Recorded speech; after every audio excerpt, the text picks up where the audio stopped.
Boom. Good evening. It's 9:30. It's a Thursday, and I'm joined by Mitzi and Devon. Good evening. Hello, Mitzi. Hello. Right, and Devon, you're a bit frozen. I don't know what's happened with the broadband where you are, but Good evening. Good evening. Good to chat with you, Ted.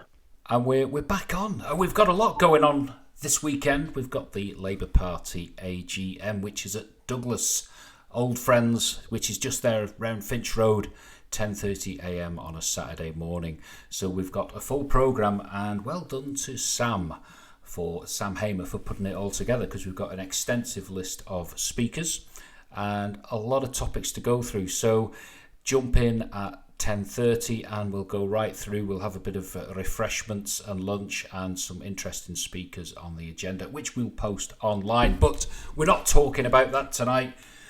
We're talking to Mitzi. You're a debut on our Facebook page, on our chats that we have. Lovely to have you along. And we're just having a chat before about how, I don't know, it seems that there's a community, an age group that's just neglected and forgotten on the Isle of Man. Is that right? I feel like from my experience that people aged 16 and 17 are being placed in a position where they get lots and lots of responsibilities, but not many of the rights to complement them. And how's that come about then? What's I don't even know how old you are. I don't know anything about you. Perhaps just give us a bit of background about yourself. I'm 17. I study in year 12. I do English language, literature and philosophy, and I'm very passionate about rights in particular. And I've been looking for a while at how sort of young people, particularly in the Isle of Man, are given a lot of the responsibilities associated with sort of adulthood, but very few of the rights that one would expect to come with them and that come with them when you hit 18. Well, it's apparent in this current administration that we don't have anybody championing the rights of younger people, let alone give housing opportunities and meaningful jobs. Devon, you must come across that on your travels as a Douglas councillor. Yeah, very much so. I think it's one of those where a lot of people are very excited to have young people involved in politics. We want young representation, but I think the frustrating thing that does come around is that isn't paired with actually wanting to hear the concerns or views. Because when the discussion turns to let's do something about climate change, let's do something about housing, let's move these things forward, it's concerning. No one is saying that climate change or housing are particularly young issues, but certain issues such as the yawning pension deficit that will be hitting us in 10 to 15 years when the pension money does absolutely run out, or runaway housing costs, or the fact that education tuition, like free university, used to be guaranteed as a right to every Manx citizen, and that has been stripped away. So we've seen stagnant wages mixed with a decline in the welfare state, which means that since 2008, very many people are in a worse off state than they were, and the long-term income. I've just lost you a second there, Devon. Mitzi, it's been a tough old year for anyone in full-time education. Can you talk to us about that and the impact of disrupted schooling and exams and job prospects? I was in the newspaper on that topic back in March. From my perspective, I think the personal disruption to me hasn't been as significant as it has to some people. Obviously we weren't able to go into school and any help had to be done remotely. However, I'm one of the lucky ones because I've got a computer and I've got Wi-Fi, I've got a quiet place to work, and I've got a printer. If I hadn't have had those things, it would have been absolutely impossible to online learn. And I think that by doing that and by creating that further barrier to education, particularly post-60 education, we really saw an issue of sort of education becoming sort of an exclusively middle-class pursuit. Because if the only people that are able to sort of to learn things effectively from home if we're going to be locked down quite often. People that have all of those things. It simply means anybody who comes from a low-income household or anything like that faces even more challenge.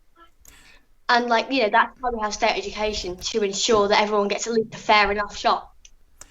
Mitzi, you just picked up on something, well, a number of points there, but it sounds a little bit innocuous. But the blooming printer and the Wi-Fi, the quality of the Wi-Fi and whether you've got access to a printer is a complete headache. I mean, we've just lost Devon now.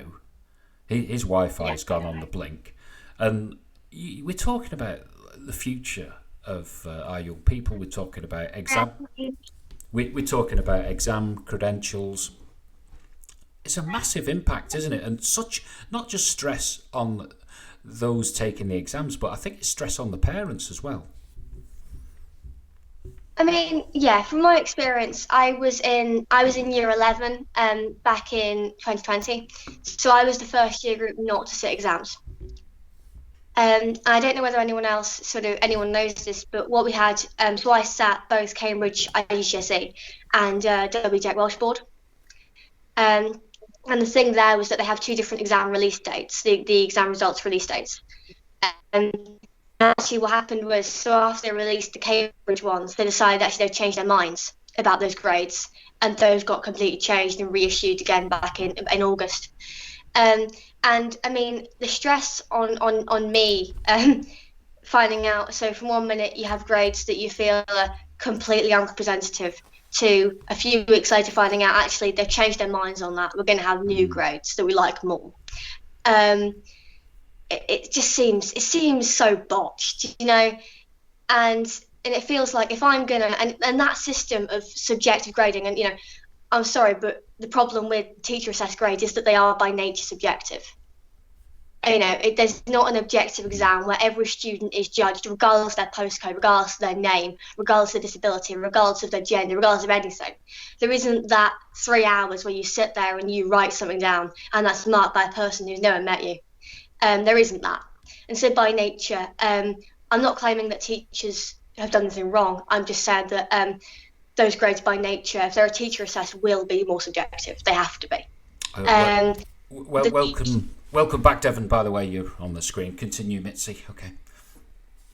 The trouble with subjective grades is that it encourages students who are perhaps more traditionally academic looking to be rewarded more highly. So students that are good at dressing in proper uniform, students that are good at coming to school on time, students that are good at being excellent throughout the time, rather than sort of having the last 2 months of study leave and really pulling it all together, which does happen quite a lot.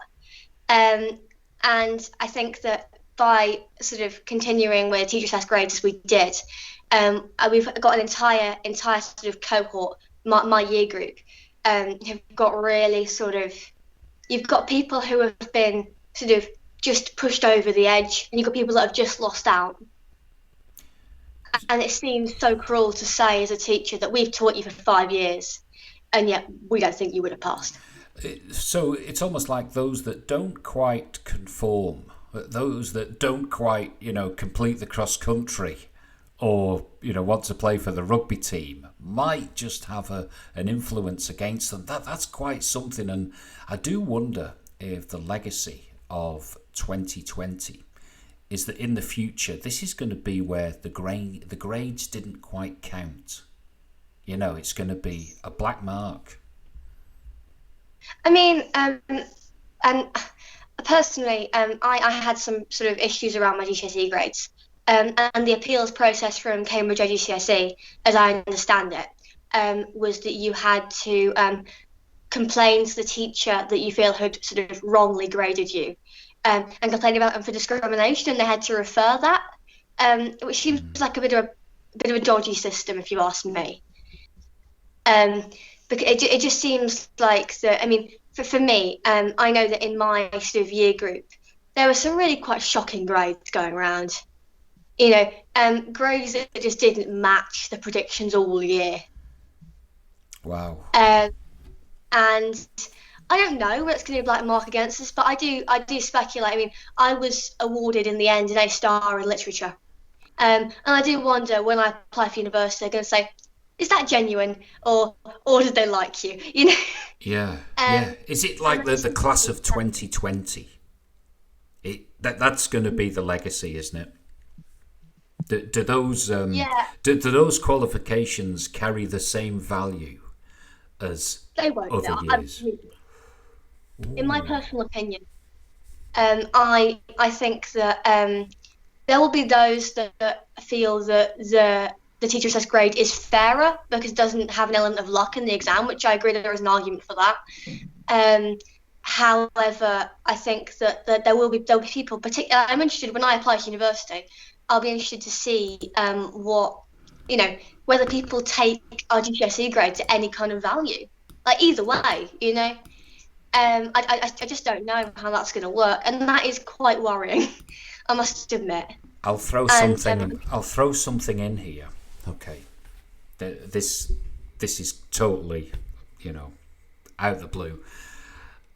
Is it an opportunity for the teachers to perhaps furnish some better results than maybe if it was an exam, situation? Without wanting to speculate too highly on that, I feel like there's definitely an opportunity for that to happen. However, I think the more dangerous thing than just bumping everybody up a grade is when you get to choose. I liked that kid. I didn't like that kid. Even sort of subconsciously. Kid talked. I think this topic has got legs and legs and legs. I really do. But we're against the clock tonight. We've only got another 20 minutes, and we've got so much to pack in. And I've already got some comments in the box which I can throw onto the screen, but you can't see it, but the viewers can. Oh. Right, and we're joined by Devon, our roving reporter. But I'll just make the point here that this is from Sam. Do you think lowering the voting age further would force politicians to care more about the issues of young people, or do you think they are likely to continue to be ignored? So is the voting age going to make any difference at all to how young people are treated on the Isle of Man? Well, I mean, I think that the voting age at the moment is 16. Yeah. But I think what would really make the difference more than lowering the voting age further, which I believe would be sort of a pioneering move, but a more sort of, I think, influential towards young people, was if you actually allowed them to run for office. Because at the moment, you're more than happy to tax me, but you don't want me in office because you won't let me run until I'm 18. So I think that a more progressive step would be to allow people who can be taxed to run for election. Blimey. We'll just keep you posted about Devon, our man on the street. Hi, my internet is so crap that I have to wander into the street in order to get it done. Someone needs to look into this. We need to have an elected official who deals with internet connection, because it's at the moment not good enough. But yeah, I think it's lucky you don't have that online work to do. Sorry. Yeah, just to add to that, I mean, another thing that young people do need to do is they need to get out there and goddamn vote. I mean, my election, I was put in by people who were primarily older, and even convincing my own housemates to sort of vote was difficult at times, because I mean, the fact that, I mean, yes, there are structural factors such as voting day is almost always on a Thursday, while people are at school or at work or busy, and after a long day at work, you're less likely to go outside and vote. I mean, if voting was a national holiday or took place on Tynwald Day or something like that, it's much more likely that people would participate in democracy if it was easier to register to vote. You have to have a two-tier system whereby you have stuff sent through to a formal address, and a bureaucrat has to decide whether you're eligible or not. You have to have a formal fixed address, which many young people do not have. I mean, also allowing online voting wouldn't be that difficult, because we can already pay our taxes online. I mean, there are a range of reforms we could do, but politicians, as they currently stand, will not change voting rules because they were put in by the current set of voters.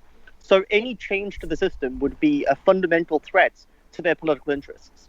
I'm going to keep saying this until one day they shoot me with a heart attack gun. But Devon, we're dealing with a medieval system. We've got a bishop installed who's representing the Church of England. So let's just leave that. There's a lot of space for reform. Now, Devon, I'm really into this outside broadcasting thing. You're looking like Robert De Niro wandering around. Where are you? I am on prom. Let me see if I can push this around. This is fantastic. Yeah, it's a lot of fun, I mean, I can also put on like a blur in my background. Let me see. So like we can get a state of the prom like live on. We're not going to do the roadworks getting dug up. That's an old one.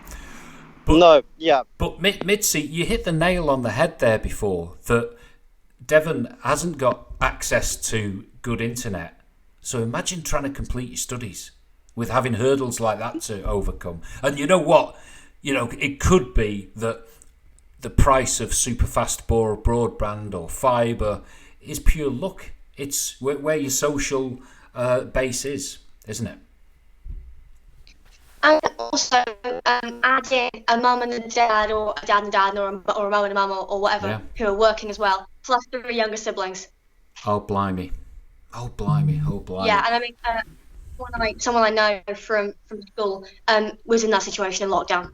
And now sort of being a bit worse. We're told that if you don't get your act together, you can get kicked out, and I've got some more questions. I've got Kevin. I can put it on the screen, but you can't see it. I'll read it out. So this is from Kevin. Being in my 30s, I'm now doing a degree. When I applied to university via distance learning, they weren't interested in my school qualifications. They were more interested in my training and life experiences since school, as my school exams were a long time ago. But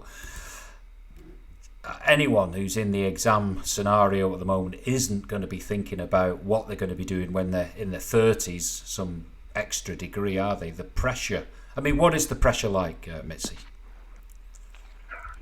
Well, I mean, speaking for myself, the pressure is that you're doing all this work. You're working as hard as you possibly can from home, which is less than ideal. Mocks are getting cancelled, so you can't get an accurate image of where you are. And sort of at the end of the day, I don't even know whether I'm actually going to sit an exam. Blimey. So, just tell me, what's the mood like in the school? Is it a bit chaotic or what? I'd like to sum it up in title of a song, Under Pressure. It's I mean, you've got a wide range of feelings. You've got people who are perhaps sort of at the academic sort of upper quintile, who are just incredibly stressed that they're going to fall over the edge. You've got people who sort of scrape through by being sort of gifted 5 Cs, who now believe they don't have to do any work. Yeah. And you've got people who, and sort of without trying to be sort of derogatory, people who ordinarily wouldn't have gotten into sixth form, and are now struggling with a workload that with all due respect, then perhaps isn't right for them. And it just means you've got a complete mishmash of a sixth form, and it's very, very difficult to sort of be a cohesive group when you've got half people stressed that they're going to get a B, not an A, and the other half people just not caring, And it's hard. It's hard enough. It's hard enough anyway. So it's been made doubly hard. Right, Devon is back. I'd stick where you are, Devon. That is a good picture. That's a good picture.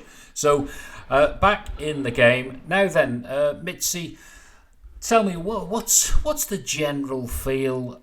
Are all your friends and acquaintances at school, are they looking at leaving the island? Is that the general feeling? No, it's not. From what I've seen, so the majority of my friends were as of last year, so our year 11, were intending to go to universities in England. However, I mean, from my own perspective, I was always planning to sort of at least apply for sort of Oxford. However, I don't want to go, and I'm questioning that because I don't want to go and sit in a room in lockdown for months. You know, particularly in the UK job market. You know, and like, and even here, I mean, I thought that sort of if my grades don't speak for themselves, like is it Kevin, the gentleman, saying that life experience was valued highly when he applied? Yeah. Similarly to that, I thought that if my grades don't speak for themselves, I will try and do other things to prove my academic background. But even things like getting a job at the moment, it's impossible. Like from my experience and the experience of sort of people I've seen, it's impossible to get a job at the moment. They're not hiring young people, even though they can pay them drastically below the minimum wage. They're not hiring them. And it just being sorry. I'll just bring Devon in on that front. I know it's something which Devon focuses a lot on in his social media. And by the way, just before we get going on this one, Devon, have you spotted at all Arlene Foster's acknowledgement of Howard Quayle's retirement? I've not seen it. Have you? I've not seen that. I've not seen that at all. As much as I do like, I need to state publicly that, slightly off topic, that I despise the Democratic Unionist Party and everything that they stand for and their views. That's my official position on the matter. And politicians representing that party, I will not engage with. But I will criticize them because their policies are reprehensible and not what good people in democratic society should endorse. But I mean, this being said, it is absolutely fascinating that there is like deep connections between like figures in the Manx government and sort of far right figures both in the UK and in Northern Ireland. And I don't know, the whole idea of the Isle of Man wading into one side of sectarian conflict, because we do know that the Manx government wouldn't be sidling up to Jeremy Corbyn in the same way, or Sinn Féin if they were the ones in power. So it does sort of speak to the priorities, particularly when the fact that like these politicians and this party have taken a strong stance against reproductive freedom for women. They've taken a very strong stance against gay rights. They've taken a strong stance against decent welfare. They've taken a strong stance against basic climate science. So, I mean, you can judge someone by their friends, and it's frustrating to see that interaction. But you were going to ask a question before I got overexcited. Right. Well, it was news this week, wasn't it, that the Chief Minister is going to step aside. But we're actually talking about job opportunities and opportunities in general for young people. And seeing that you're the man on the street, I wish Devon, you could just interview someone now. It'd be so exciting. But hang on. So we'll just give us what the word is on the street. Say for the job market and the minimum wage and the living wage, and should we have the universal income? Yeah, I mean, I guess. So I'll let you jump in a sec. I guess the problem is that like after you hit past 18, employees are probably a bit more likely to hire you. But so the fact is it's not the lack of jobs going; it's the lack of decent, affordable wages. Because a lot of people are employed, but when 1/6 of Manx workers earn less than the living wage, we still guarantee that people working 40 hours a week will be living in poverty. So, I mean, you can work hard and do many of the roles that are sort of deemed as essential workers, such as cashiers, drivers, cleaners, and these people aren't paid their due to a large extent. And this is an issue. And I think it depends how you define youth to a large extent. But I would like to see a universal basic income introduced at some point. If poverty is fundamentally a lack of cash, giving people cash and alleviating their problem is good. We already have a version of UBI for people who fit retirement age. They get $9,600 a year. Universally across the board, I think lowering the retirement age to the point where most people are covered, paid for by general taxation, a tax on second properties, or tax on corporate profits, or tax on speculation would be great. If we could eliminate poverty, we would expand the scope of human freedom immeasurably. But Mitzi wanted to comment on something regarding the DUP, I believe. Go ahead, I was Mitzi. just going to say. I was going to say very quickly, to do with the government's stance on things. I mean, people may remember me from in December when I tried to push for free condoms in schools. No one be shocked. No, because and I mean the steely silence I got back from certain people. I think it suggests. I mean, I got interested in because I mean, Dr. Alex Allenson, Minister of Education. He was very sort of agreeable to at least looking at how we could explore the possibility. But sort of other people who I won't name were very reserved about it, and one person in particular said that I was encouraging, and I quote, teen immorality. Please name this person, because I want to bully them online. I mean, yeah, just tell us who they are. No, remember, SkeetNet doesn't want to get shut down. Not this week, but keep going, Mitzi. Keep going. Yeah, but so I got into sort of after that whole conversation looking into why we have the views we do, because I mean my perspective of trying to make contraception free for people who are who in sort of sixth forms and college is I mean I don't wish to either encourage nor discourage anybody sort of sleeping with anybody else. That's not really in my remit. But what I do think is that everybody who chooses to engage in that, which we can see from statistics on teen pregnancy and teen STIs, that young people are engaging in sexual behaviour. What we should do is, in the same way we now offer them free abortions and free antibiotics because they get gonorrhea, we should be offering them free condoms. It just seems counterintuitive not to. It's completely correct. I mean, especially when you look at the fact that, like, improving safety doesn't necessarily make things worse. So the fact is, it's like the same argument from that politician would be we shouldn't have seatbelts in cars because they just encourage dangerous driving. Or we shouldn't have sort of like limits on drunk driving because that just it teaches people to become dependent or whatever. Probably a worse example.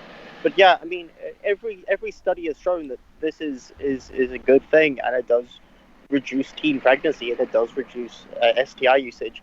We can't stop teenagers from doing what they're going to do, so just make it easier. One thing the council could do is the council could provide free contraceptive or free condoms within its council buildings. In the same way, I'd quite like to see the council introduce sort of free sanitary pads and menstrual products. I believe that in state schools we have to introduce sort of a provision for free sanitary pads, because I mean, if you're in sort of year 7 to 11, so 11 to 16, legally you must be in school. You're truanting and can be in serious trouble with the police if you don't go in. But it seems like what you're actually asking people to do who can't necessarily afford sanitary products is say you have to miss 5 days per month because you're having a period. And I mean, in the UK at the moment, I think it was last year, a 19-year-old called Amika George, I believe it's pronounced, she was introducing a provision for free sanitary pads in state schools. And I think that it seems like, in the same way as if I was cut, they'd offer me a plaster at reception. I don't see why we shouldn't be offering people a sanitary pad for having a period and don't have one. It seems ridiculous, and another barrier to people that perhaps live in poverty from coming into school.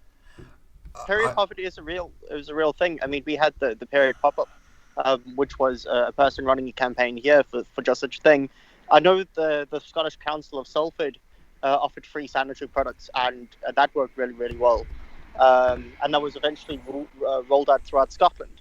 So if Scotland can do it and they've got a lower budget per person, then doing it ourselves would be decent, because I mean, we do have people who use food banks, we do have people who need the requiring of housing, but also we have emergencies that happen, and you might not have cash in your time, particularly if you're in school. So 100% support that initiative, and that's something I imagine the Manx Labour Party could really get behind.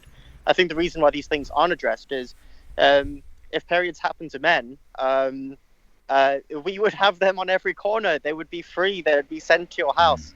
But I think a lot of people are squeamish discussing this issue, which means it doesn't get brought up. This is simple, isn't it? This is simple, and it's crazy that it's not even being looked at, or is it being listened to? Mitzi, did you get anything? I wrote to the head of the governors at my school, who I won't name because my school. But it's I mean, I got a response back saying they'll discuss it, but that was in February. I don't know what's happened since. But I mean, I think just building from Devon's point that if periods happen to men, we might be more interested in them. If contraceptives were seen as not exclusively a female issue, then I think we would be far more interested to provide them. Okay. I've got a few comments in the box. So Sarah Maltby, who's a candidate for the House of Keys this year, and she's saying that I don't know a school that doesn't provide free sanitary products. So I'd imagine that there is a facility maybe that is available, but it's not really on demand, shall I say?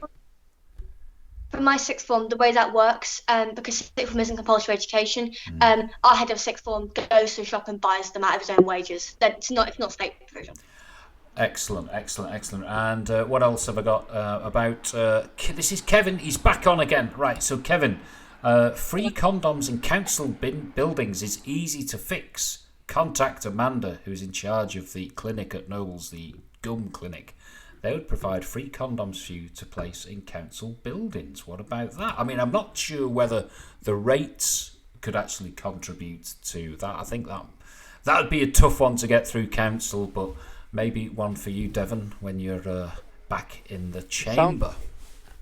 If it's already done through the NHS, and we just become an extension of the services provided, Kevin, that's a based policy, and that's great. Like 100%. Let's see if we can get that done. I mean, if we can do that as well as providing free sanitary products. I mean, I think giving people more of the basic necessities they need for life. If poverty is ever like a barrier to like things you need to survive or live a decent, dignified life, then that should be alleviated and that should be sorted out immediately. We do all sorts of things in council. Like we have spent £170,000 on a BG statue. We've got a £6,000 budget for the mayoress's clothing allowance. So if we can justify that spending, we can justify providing people basic essential services they need. So yeah, let's get it done. Okay, I'm hearing about the red box at Ballacameen. Alan Shea has been on, and so has Sarah about that. Now then, right, Mitzi, we've just got another 10 minutes or so to go. So just talk to us about the perception of politics amongst your peers. Is it something that's discussed? Is it on the radar, so to speak? It is on the radar. But the thing is that it becomes incredibly divisive. So from my personal experience of discussing politics, people aren't willing to sit down and actually have a conversation. So like you and I are, they have to just shout slogans. And that doesn't really get us anywhere in discussing policy or discussing how we change things. But I do know that in the September, it was in September or October, the election then, a bunch of us went down after school to try to vote, but were turned away because we didn't have the proper voting credentials. And when we rang up head office to find out why, they didn't really seem to be able to explain to us what we didn't have that we needed. So this was for the local election? Yeah. Yeah, it was, yeah. We tried to vote in Derby Ward. About sort of 15 of us went down together, and we were just turned away. And we're not entirely sure why. But you know, we called up sort of head office and said we don't understand why we've been denied our right to vote. But they didn't really have an answer for us.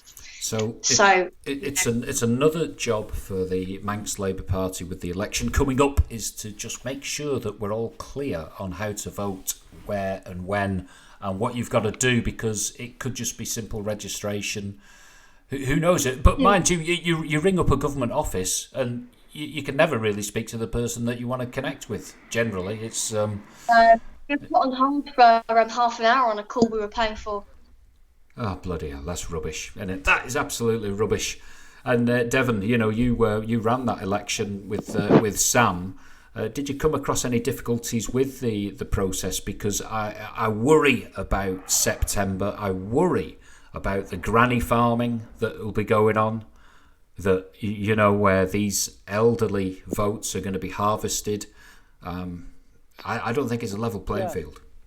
Well, I mean, it's maybe. I mean, I think that all people are. I'm pretty much wanting to avoid generational politics, past issues, policy foremost. But I think my battery's about to die, so I'll just be brief. There are massive issues. Mostly because the fact that people are not registered to vote. A house that's been dilapidated for a decade at very least. It says that it's got 5 voters in it, but all it has are mice that live there. People very much aren't aware of elections. Yeah. And actually getting out to vote during the middle of the day can be quite difficult. Devon? If you're at the hospital and have Oh, that's better. We're having difficulty hearing you now. Oh, sorry. That's it. It's back now. Yeah, it's back. Yeah. So, I mean, if you work a 2-hour shift, I mean, if you work a double shift, it becomes very difficult to vote. We need to introduce online voting, much easier registration, and general drives that make people aware that a political process is actually happening and what the council does.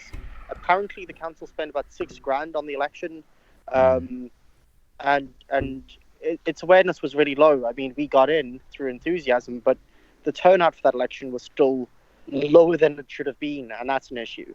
So yeah, I think automatic voter registration will probably be the biggest reform that could be made that would make things better.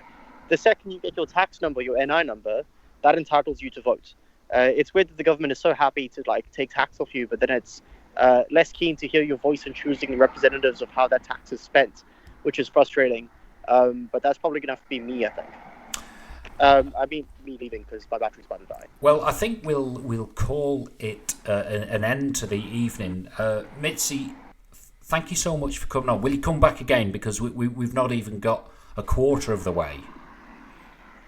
Oh, yes, please. I mean, I want to come back again. I want to run for Douglas Council as soon as they'll allow me. But yeah, no, I'd love to come back on, definitely. Right. Thank you very much. We'll do that. No, absolutely marvellous. And don't forget, it's the Labour Party, Manx Labour Party, AGM at the Old Friends Association, Finch Road at 10:30 a.m. on Saturday morning. So come along.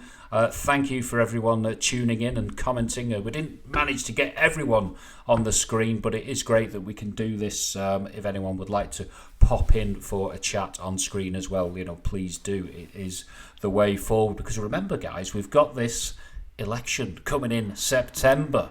We've got a lot of Manx Labour Party candidates. It's a great show. It's the party that's growing from strength to strength, and it's been fantastic. So, Devon, our man on the street, give us a quick flash of the roadworks. Are they there? Can you give us an update? Let me see if I can get... Oh, right. There we go. There we go. Yeah, I'm just going to wander into the road. Yeah, the roadworks are ongoing. As far as we can see, you can see traffic over there and a bus coming down the road. But yeah, the problem is pretty grim. I mean, I don't know if this stage has already been done. But yeah, so I mean, the prom isn't good at all. And it's frustrating because this is how I cycle to work. So, I mean, I would like to see something like an inquiry done into the state of this. But yeah, it's frustrating that these delays have been done. Simply the cost overruns from the prom alone could have built about 800 1 or 2 bedroom apartments. And that would provide housing for at least 2% of the population of the island. So as someone who wants to see better public services, this has been frustrating, but it's also been done to death. So goodbye, everyone, and thank you for having me on, and I apologise for the poor connection issues. No, thank you, Devon. That is a first. It's a live broadcast, and thank you so much, Mitzi, and we'll catch up again very, very soon. It's been lovely. Thank you, and goodbye.